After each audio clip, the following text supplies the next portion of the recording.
So welcome again. आपकी परीक्षा में कुछ ही दिन शेष हैं। ऐसे में यह जरूरी हो जाता है कि अभी तक आपने जितना पढ़ा है उसे जल्दी से रिवीजन कर लिया जाए। इसलिए हम आपको एक मेमोरी बूस्टर प्रोग्राम के तहत पिछले वर्ष के महत्वपूर्ण प्रश्नों को विस्तृत व्याख्या के साथ एक नई श्रृंखला शुरू करने जा रहे हैं। उस श्रृंखला का यह पहला पार्ट है। अगर आपको यह वीडियो पसंद आता है तो इसे कंटिन्यू किया जाएगा। इसके लिए जरूरी है कि आप अंत तक बने रहें। साथ ही अगर आपको वीडियो पसंद आता है तो प्लीज सब्सक्राइब के साथ साथ बेल आइकन जरूर हिट कर दें और यह अपने दोस्तों के साथ भी शेयर करें। बहरहाल आइए प्रश्न देख लेते हैं। पहला प्रश्न देख लीजिए। निम्नलिखित मध्यकालीन ग्रंथों में से कौन उत्तराखंड के इतिहास का स्रोत नहीं है? आपके ऑप्शंस हैं तारीख बदायूनी, जहांगीरनामा, शाहजहांनामा या फिर बाबरनामा। आपको बताना है कौन सा मध्यकालीन ग्रंथ उत्तराखंड के इतिहास से संबंधित नहीं है। अब इसके बारे में हम लोग बात करेंगे। इसके पहले हमें ये जान लेना चाहिए कि उत्तराखंड के इतिहास के बारे में और भी बहुत सारे स्रोत हैं, जैसे कि ताम्रपत्र। इसके साथ ही साथ शिलालेख के माध्यम से भी कुमायूं व गढ़वाल क्षेत्र में चंद व कत्यूरी वंश के शासकों के शासन प्रशासन और भी अन्य जानकारियां मिलती हैं। इससे ताम्रपत्र और शिलालेखों के माध्यम से भी, और कुछ वंशावली जैसे कि चंद वंश और कत्यूरी राजवंश के शासकों द्वारा कुछ लिखी गई इतिहासों के माध्यम से भी उत्तराखंड के इतिहास के बारे में जानकारी मिलती है। कुछ विदेशी यात्रियों के वृत्तांत से भी उत्तराखंड के इतिहास के बारे में जानकारी मिलती है। जैसे वर्नियर ने अपने वृत्तांत में लिखा है उत्तराखंड के इतिहास के बारे में, तो वहां से भी उत्तराखंड के इतिहास के बारे में जानकारी मिलती है। बहरहाल हमें जानना यह है कि मध्यकालीन ग्रंथों में उत्तराखंड के इतिहास के बारे में कौन सा बात नहीं करता। तारीख बदायूनी में उत्तराखंड के इतिहास के बारे में जानकारी मिलती है, जहांगीरनामा में भी मिलती है और शाहजहांनामा, इसमें भी उत्तराखंड के इतिहास के बारे में जानकारी मिलती है। आंसर क्या हो जाएगा? आंसर हो जाएगा बाबरनामा। बाबरनामा, इसमें उत्तराखंड के इतिहास के बारे में जानकारी नहीं मिलती है। पूछ रहा है कौन सा सही सुमेलित नहीं है या फिर कौन सा इसका उत्तराखंड के इतिहास का स्रोत नहीं है। आंसर क्या हो जाएगा? Baburnama, option D. आइए आंसर देख लेते हैं। इसके बारे में अगर डिटेल देखना है तो आप चाहें तो यहाँ से पढ़ सकते हैं। अगला सवाल है, महाभारत में कुलीन नरेश किस नाम से जाने जाते थे? आपके ऑप्शन हैं सर्वश्रेष्ठ, मध्यम, द्विज श्रेष्ठ या फिर द्विज। आंसर क्या हो जाएगा? देखिए, हमने आंसर्स को इसलिए हाइड किया ताकि आप अपने दिमाग से एक बार सोच पाएं, ताकि आपका मेमोरी भी रिकॉल हो पाए। इससे आपकी कॉन्फिडेंस भी बढ़ेगा और साथ ही साथ आपको लंबे समय तक चीजें याद रहेंगी। इसलिए हमने आंसर्स को हाइड किए। तो इसका आंसर क्या हो जाएगा? आंसर हो जाएगा द्विज श्रेष्ठ, ऑप्शन सी इसका आंसर हो जाएगा। मैच कर लीजिए अब। ठीक है, अगर पढ़ना चाहें देख लेते हैं। महाभारत में कुलीन नरेश द्विज श्रेष्ठ के नाम से जाने जाते थे। इनका वर्णन महाभारत के सभा पर्व के अध्याय 51 भाग 1 में मिलता है। इसमें द्विजों में प्रधान राजा कहकर संबोधित किया गया। इसमें कुछ खास नहीं, बस हमें यह जानना था कि कुलीन नरेश किस नाम से जाने जाते थे। आंसर हो जाएगा द्विज श्रेष्ठ, ऑप्शन सी आंसर हो जाएगा। ये देखिए, उत्तरकाशी का ऐतिहासिक नाम क्या है? आपके पास ऑप्शंस हैं गोविषण, गंगाद्वार या फिर ब्रह्मपुर या फिर बाड़ाहाट। आंसर क्या हो जाएगा? इसका आंसर हो जाएगा Barahat, option D, right. Barahat का मतलब होता है कि बड़े बाजार से संबंधित है, यानी जहां पर बड़ा बाजार लगता है उससे ये संबंधित है बाड़ाहाट। और हम आपको ये भी बता दें कि यह उत्तरकाशी का महत्वपूर्ण व्यापारिक व सांस्कृतिक केंद्र हुआ करता था। और उत्तरकाशी का ऐतिहासिक नाम क्या है? तो बाड़ाहाट। स्वतंत्रता से पूर्व संयुक्त प्रांत की प्रांतीय परिषद में कुमायूं प्रांत से प्रथम सदस्य कौन था? आपके ऑप्शंस देख लीजिए। आपके ऑप्शंस हैं बद्री दत्त पांडे, गोविंद बल्लभ पंत, तारा दत्त गौरेला और मुकुंदी लाल। आंसर क्या हो जाएगा? इसका आंसर हो जाएगा ऑप्शन बी, गोविंद बल्लभ पंत। इनके बारे में आइए डिटेल देख लेते हैं। स्वतंत्रता से पूर्व संयुक्त प्रांत की प्रांतीय परिषद में कुमायूं प्रांत से प्रथम सदस्य गोविंद बल्लभ पंत थे। इनका जन्म 1887 के अल्मोड़ा में हुआ था। इन्होंने इलाहाबाद विश्वविद्यालय से विधि की डिग्री प्राप्त की और काशीपुर में वकालत शुरू की। वे उत्तर प्रदेश के प्रथम मुख्यमंत्री रहे और 1957 में उन्हें भारत रत्न भी मिला है। तो इनके बारे में इतना डिटेल आपको जानना चाहिए। पृथक उत्तराखंड का निर्माण का कारण क्या था? आपके ऑप्शंस देख लीजिए। आपके पास 5 सेकंड का टाइम, आप ऑप्शंस पढ़ लीजिए। इसका आंसर हो जाएगा असंतुलित विकास व पिछड़ापन। तो इसमें कुछ खास नहीं है, आपको डिटेल पढ़ना पढ़ लीजिए। कुमायूं में गोरखा शासन कब स्थापित हुआ? आपके ऑप्शंस देख लीजिए। 1790, 1792 या फिर 1815 या फिर 1865। आंसर क्या हो जाएगा? इसका आंसर हो जाएगा 1790। देखिए, इसका आंसर देख लेते हैं। ऑप्शन ए इसका आंसर हो जाएगा ना। इनके बारे में थोड़ा डिटेल देख लीजिए। गोरखाओं ने 1790 में कुमायूं पर अधिकार कर लिया। 1804 में प्रद्युम्न शाह और गोरखा के बीच देहरादून की प्रसिद्ध खुड़बुड़ा का युद्ध हुआ। ये आपको याद रखना है, खुड़बुड़ा का युद्ध, ये इंपॉर्टेंट है, इससे पूछा जाता है। साफ सा सवाल ये भी पूछा जाता है, खुड़बुड़ा का युद्ध कौन से वर्ष हुआ था? तो 1804 में किसके किसके बीच हुआ था? प्रद्युम्न शाह और गोरखाओं के बीच यह युद्ध देहरादून में लड़ा गया, जिसे खुड़बुड़ा का युद्ध भी कहते हैं। इस युद्ध में गढ़वाल नरेश प्रद्युम्न शाह देहरादून के खुड़बुड़ा नामक स्थान पर वीर गति को प्राप्त हुए थे। तो आपको 3 फैक्ट इसमें याद रखना। पहला, खुड़बुड़ा का युद्ध हुआ कब था? तो 1804 में। किसके किसके बीच में हुआ था? प्रद्युम्न शाह और गोरखाओं के बीच। और ये खुड़बुड़ा जगह कहां पर है? तो ये है देहरादून में। जिसकी बात हम लोगों ने पीछे किया था, खुड़बुड़ा का युद्ध, ऐसे सवाल पूछे जाते हैं कि वही सवाल 2016 पीसीएस प्री में पूछा गया है। तो आंसर अभी हम लोगों ने क्या पढ़ा था पीछे? तो आंसर हो जाएगा 1804, ऑप्शन बी, राइट। निवेशी कुमायूं और गढ़वाल में निम्नांकित में से किस कमिश्नर ने राजस्व पुलिस प्रणाली को प्रारंभ किया? आपके ऑप्शंस देख लीजिए। William Traill, colonel Gardiner, sir Henry Ramsay या फिर डेनियल इबर्टन। आंसर क्या हो जाएगा? इसका आंसर हो जाएगा option C, Henry Ramsay, right. Option C इसका आंसर हो जाएगा। आपको अगर आंसर, नैनीताल में कुमायूं परिषद का गठन कब हुआ? आपके ऑप्शन है 1906, 1916, 1926 या फिर 1936। आंसर क्या हो जाएगा? इसका आंसर हो जाएगा 1916, ऑप्शन बी। देखिए, इसका पीडीएफ अगर आपको चाहिए तो डिस्क्रिप्शन बॉक्स में इसको लिंक कर दिया जाएगा, चाहे तो आप वहां से डाउनलोड कर सकते हैं। साथ में अगर आपको वीडियो अच्छा लगता है तो प्लीज सब्सक्राइब के साथ साथ बेल आइकन जरूर हिट कर दें और हमारे साथ लास्ट तक बने रहें। आपको बहुत सारे अच्छे अच्छे सवाल देखने को मिलेंगे। बहरहाल, अगला सवाल देख लेते हैं।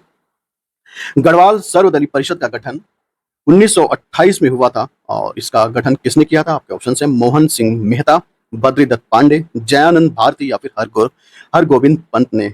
आंसर क्या हो जाएगा? इसका आंसर हो जाएगा option C, Jayanand Bharati, right. इनके बारे में थोड़ा डिटेल देख लीजिए। गढ़वाल सर्वदलित परिषद का गठन 1928 में जयानंद भारती द्वारा किया गया। बद्रीनाथ पांडे, हरगोविंद पंत कुमायूं परिषद के नेता थे। मोहन सिंह मेहता को कुमायूं के प्रथम स्वतंत्रता संग्राम सेनानी माना जाता है। ऑप्शन सी इसका आंसर हो जाएगा। एक और, अल्मोड़ा में कांग्रेस की स्थापना किस वर्ष हुई थी? आपके ऑप्शन है 1911, 1919, 1895 या फिर 1912। आंसर क्या हो जाएगा? 1912। लाला लाजपत राय के योगदान से अल्मोड़ा में कुमायूं कांग्रेस कमेटी की स्थापना हुई थी 1912 में। ये याद रखना आपको। उत्तरांचल के उस नेता का नाम क्या था जिसकी मृत्यु उस भूख हड़ताल के कारण हुई जो 1942 में जेल में प्रारंभ की गई? देखिए, उत्तरांचल लिखा है क्योंकि ये सवाल 2000 पहले से पूछा गया है। आपको बताना है कि उत्तरांचल का नाम उत्तराखंड किस वर्ष किया गया, ये आपको कमेंट बॉक्स में बताना है। तो इसका आंसर क्या हो जाएगा? इसका आंसर हो जाएगा देव सुमन, ऑप्शन सी इसका आंसर हो जाएगा। इनके बारे में जान लीजिए। उत्तराखंड के बहुत ही प्रोमिनेंट पर्सनालिटी हैं। देव सुमन का जन्म टिहरी गढ़वाल जनपद में 1916 को हुआ था और 1942 में भारत छोड़ो आंदोलन में श्री देव सुमन को देवप्रयाग में कैद कर टिहरी जेल में बंद कर दिया गया। जेल में अमानवीय व्यवहार के कारण इन्हें भूख हड़ताल करनी पड़ी, जैसे और जिससे कि 84 दिन की भूख हड़ताल के दौरान उनकी 25 जुलाई 1944 को इनका देहांत हो गया। तो हमें इन्हें जानना है बहुत अच्छे से क्योंकि ये उत्तराखंड के बहुत ही प्रोमिनेंट पर्सनालिटी हैं जिसकी बात हम लोगों ने किया। तो आपको क्या क्या इनके बारे में याद रखना चाहिए। इनका जन्म टिहरी गढ़वाल जनपद में हुआ था। अगर ग्राम पूछे तो ग्राम जौल में हुआ था, ठीक है। और 1916 में इनका जन्म हुआ था और इन्होंने 84 दिनों की भूख हड़ताल के दौरान इनका निमोनिया के कारण इनका देहांत हो गया। और हमें यह भी जान लेना चाहिए कि कौन से जेल में इन्हें डाला गया था। तो टिहरी के जेल में इन्हें कैद किया गया था, राइट। देखिए, वही सवाल आगे पूछा है। 84 दिन की भूख हड़ताल के बाद 25 जुलाई 1944 को निम्न में से किसका निधन हो गया? आप जान गए होंगे, श्री देव सुमन का। ये अब देखिएगा, इनसे सवाल बहुत सारे मिलेंगे, इसलिए इनको आप बहुत ध्यान से और इनके बारे में अगर आप एक्स्ट्रा पढ़ना चाहें तो जरूर पढ़ लीजिएगा। गणदेश सेवा संघ का गठन किसने किया? आपके ऑप्शन हैं देव सुमन, बद्रीदत्त पांडे, रामपाल या फिर गोपीचंद। इसका आंसर क्या हो जाएगा? आप ऑब्वियस है, आप नहीं भी जानते हैं तो आप मार देंगे देव सुमन, तो ये आंसर करेक्ट हो जाएगा। ऑप्शन ए है इसका आंसर। इनके बारे में अगर डिटेल देखना चाहें एक बार और देख लीजिए। गणदेश सेवा संघ का गठन श्री देव सुमन द्वारा किया गया। इनका नाम श्रीदत्त बडोनी था। श्री देव सुमन उत्तराखंड के एक स्वतंत्रता सेनानी थे। इस संघ में विलय के समय टिहरी राज्य का राजा कौन था? आपके ऑप्शंस हैं नरेंद्र शाह, कीर्ति शाह, प्रताप शाह या फिर मानवेंद्र शाह। आंसर हो जाएगा मानवेंद्र शाह। टकलाना विद्रोह 1947 टिहरी राज्य में प्रबल आंदोलन के रूप में भड़क उठा था। उग्र परिस्थिति को देखकर महाराजा मानवेंद्र शाह ने विलयीकरण के पत्र पर हस्ताक्षर कर दिया। फलतः 1 अगस्त 1949 को टिहरी राज्य उत्तर प्रदेश का एक जनपद बन गया। टिहरी रियासत के प्रथम नरेश कौन थे? आपके ऑप्शंस देख लीजिए। सुदर्शन शाह, ललित शाह, महिपत शाह या फिर फतेह शाह। आंसर बताइए क्या हो जाएगा? आपके पास 3 सेकंड का टाइम है। इसका आंसर हो जाएगा सुदर्शन शाह, ऑप्शन ए। इनके बारे में डिटेल जरूर देख लीजिए।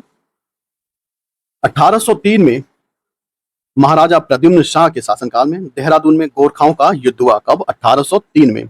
और वे वीर गति को प्राप्त हुए। उनके पुत्र सुदर्शन शाह ने अपने राज्य को गोरखाओं से मुक्त करने के लिए ईस्ट इंडिया कंपनी की मदद ली। ईस्ट इंडिया कंपनी ने कुमायूं, देहरादून एवं पूर्वी गढ़वाल के साथ एक ब्रिटिश साम्राज्य में विलय कर दिया। पश्चिमी गढ़वाल को राजा सुदर्शन शाह को सौंप दिया गया और टिहरी रियासत के नाम से जाना गया। महाराजा सुदर्शन ने अपनी राजधानी टिहरी में स्थापित की और इसके पश्चात उन्होंने उत्तराधिकारियों को प्रताप शाह, कीर्ति शाह, नरेंद्र शाह और अपनी राजधानी क्रमशः प्रतापनगर, कीर्तिनगर और नरेंद्र नगर में स्थापित की। तो सवाल आपने समझा क्या था? सवाल ये था कि टिहरी रियासत के प्रथम नरेश कौन थे? आंसर हो जाएगा Sudarshan Shah, option A, right. ये सवाल देखते हैं, टिहरी राज्य किस तिथि को उत्तर प्रदेश का एक जनपद बना? बताइए, अभी हम लोगों ने पीछे जस्ट पढ़ा था। इसका आंसर हो जाएगा 1 अगस्त 1949।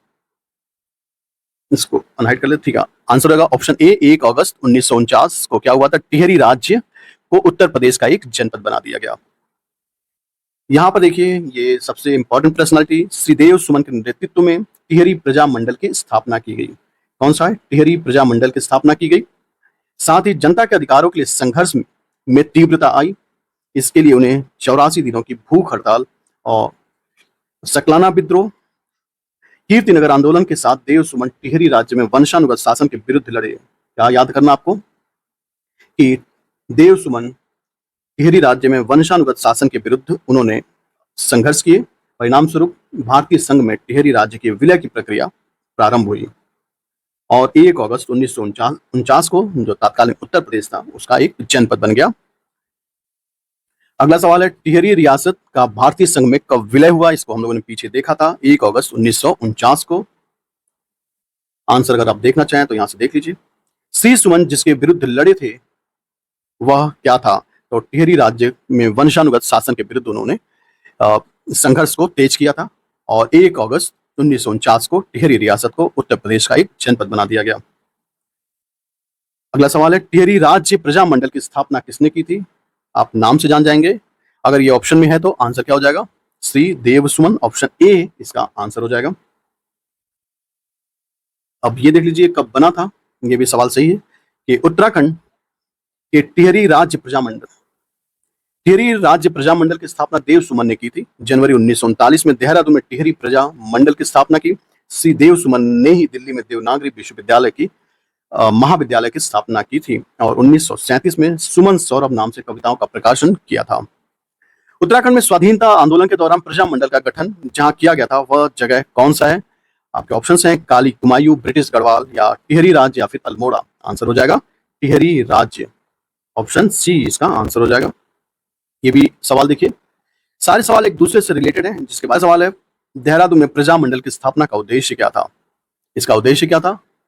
इसका उद्देश्य था जनता को टिहरी राज्य के कुशासन से मुक्त कराना, क्योंकि वहां पे वंशानुगत शासन चल रहा था और लोगों का शोषण चरम पर था। यह आंसर क्या हो जाएगा? ऑप्शन डी इसका आंसर होगा, जनता को टिहरी राज्य के कुशासन से मुक्त कराना, ऑप्शन डी इसका आंसर हो जाएगा। अगला सवाल है, कुमायूं का प्रथम कमिश्नर कौन था? आपके ऑप्शन है E Gardner, sir Henry Ramsay, G.W. Traill या फिर J.H. ब्रैटन। आंसर क्या हो जाएगा? आप नाम से पहचान जाएंगे, ई गार्डनर, ऑप्शन ए।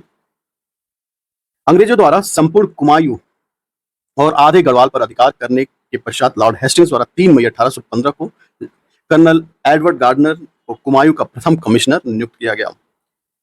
ये याद रखना है। श्रीनगर पंवार राजवंश का संस्थापक कौन था? ये आपके ऑप्शन है विजयपाल, पृथ्वीपति शाह, अजयपाल या फिर मानस। आपके पास 3 सेकंड का टाइम है, आप आंसर बताइए। इसका आंसर हो जाएगा अजयपाल, ऑप्शन सी। चांदपुर गढ़ का राज्य स्थित था। आपके ऑप्शन है पौड़ी गढ़वाल, पिथौरागढ़, चमोली या फिर अल्मोड़ा। इसका आंसर हो जाएगा चमोली, ऑप्शन सी। और चांदपुर गढ़ राज्य का राजा कनकपाल था। कौन? कनकपाल, जो पवार वंश का शासक था। यह चमोली जिले में स्थित है, यह भी ध्यान रखना है। आपको एक साइड में राजा दिया गया, उनकी राजधानियां दी गई, इसको आपको मैच करना है और बताना है कौन सा सही सुमेलित है। आप एक बार देख लीजिए, आपके पास टाइम है। ठीक है, इसका आंसर क्या हो जाएगा? Option A. ये मैच की बात है, कुमायूं का पौराणिक नाम था। देख लीजिए, आंसर हो जाएगा मानसखंड, ऑप्शन डी। आसान सवाल है ये। इसके बारे में डिटेल देखना चाहें तो देख लीजिए। उत्तराखंड राज्य 2 मंडलों में है, कुमायूं मंडल और गढ़वाल मंडल।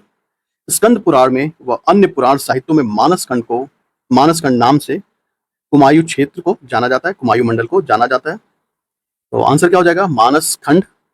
और साथ ही आपको कमेंट बॉक्स में ये बताना है कि 2 मंडल हैं, कुमायूं मंडल और गढ़वाल मंडल। कुमायूं मंडल में 6 डिस्ट्रिक्ट हैं।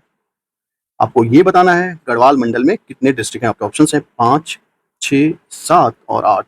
इसमें से बताइए कितने डिस्ट्रिक्ट हैं गढ़वाल मंडल में। आपको मैं ये भी बता दूं, टोटल डिस्ट्रिक्ट उत्तराखंड में 13 हैं। अगला सवाल है, चंद्र सिंह गढ़वाली का वास्तविक नाम क्या था?